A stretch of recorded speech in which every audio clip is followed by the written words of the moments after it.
and Happy New Year to all of you.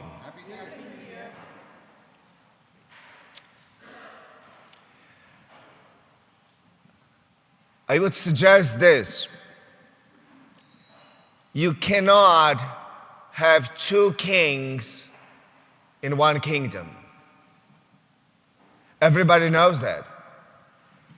The same way you cannot have two presidents in one country.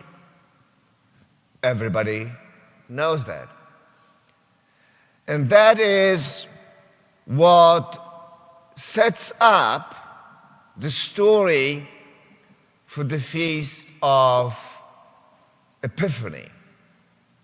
Something strange is happening.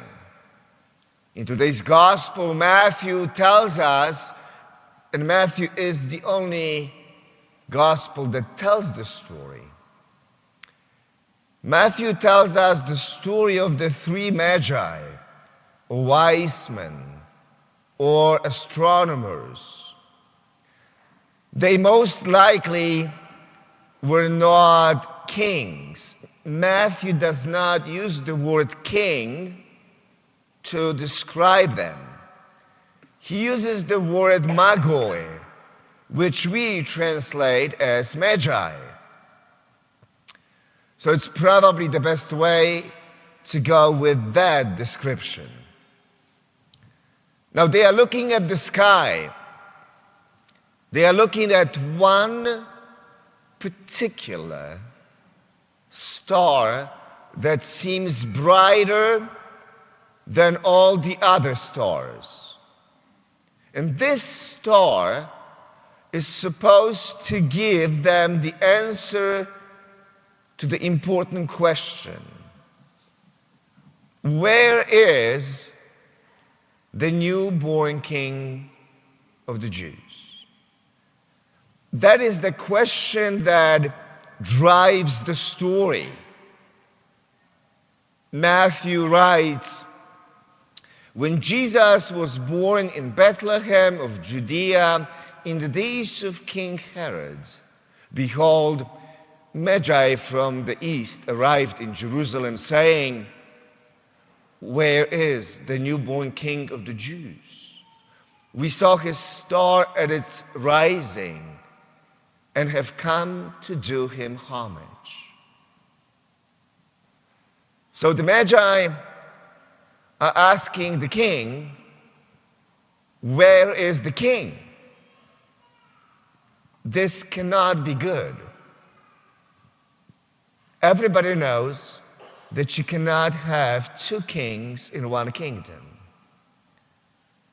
So it is a little bit strange that they would go to a king and ask Herod about the newborn King of the Jews. Now notice that Jesus' birth, his arrival, creates a response. It causes a stir. The Magi, on one hand, want to do him homage. That's their intention. That's their response. Herod, on the other hand, is disturbed. He feels threatened. Matthew tells us, when King Herod heard this, he was greatly troubled, and all Jerusalem with him. So Herod sets into motion a conspiracy to kill Jesus under a false pretense that he too wants to do him homage. That's his response. Matthew continues to tell the story. Then Herod called the Magi secretly. He does not want anyone to know. And ascertained from them the time of the star's appearance. He sent them to Bethlehem and said, go and search diligently for the child. When you have found him, bring me word, that I too may go and do him homage. It's a setup. The Magi will ultimately be warned in a dream not to return to Herod. You see, Herod worships only himself, nobody else. Herod wants to get rid of this fellow, the newborn king, and he is willing to do anything and everything in his power to accomplish the task. So one lesson from the story here is that the good news, the good and the arrival of Jesus always has its enemies. The good always has its enemies. And Herod is the prime example of this. And we have seen this throughout the history of humankind. Now, the whole story is filled with tension and suspense. I believe it would make a great movie and keep you on the edge of the seat for sure.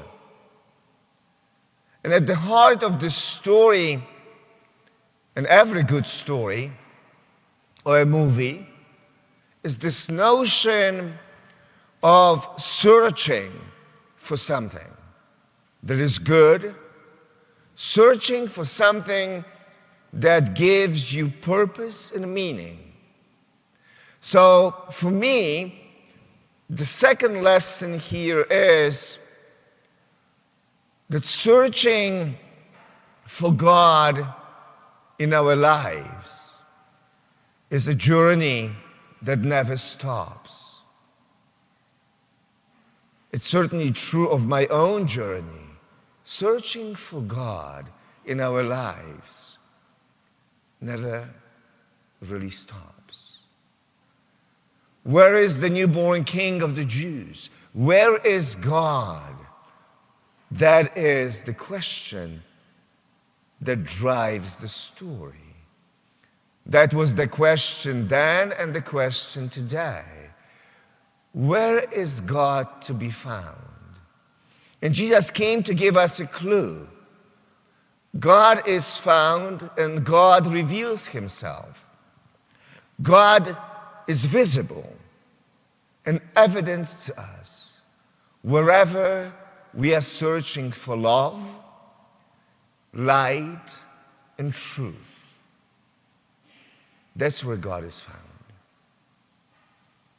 Because God is love, light, truth, and goodness.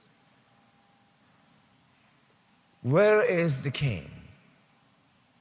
Now, Matthew gives us the answer to that question later on in his gospel, in chapter 25 of the Gospel of Matthew. And this is actually the second time that the word king appears in reference, direct reference, to Jesus outside of the story of Christmas. And in chapter 25, Jesus tells us a parable of the last judgment at the end of times. And in that parable, the righteous ask basically the same where and when question. Jesus here is the King of all the nations, not just the King of the Jews. And the righteous ask him this question: Lord, when was it that we saw you hungry and gave you food, or thirsty and gave you something to drink, or a stranger and welcomed you, or naked and gave you clothing? And the king will answer them, Amen, I say to you, whatever you did for one of the least of my brothers and sisters, you did for me. That is where the King is found. That is where God is found. Where there is goodness, light, truth, and love. So where is God? That is the question that the Feast of Epiphany is asking us. And this feast also invites us to never stop searching for God in our lives. To never stop searching for the answer to the question, and where is God to be found?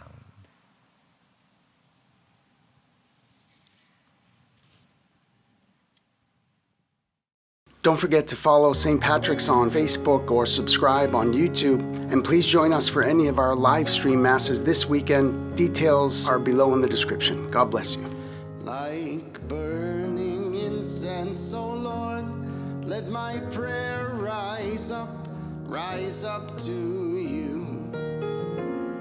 Like burning incense, O Lord, let my prayer rise up to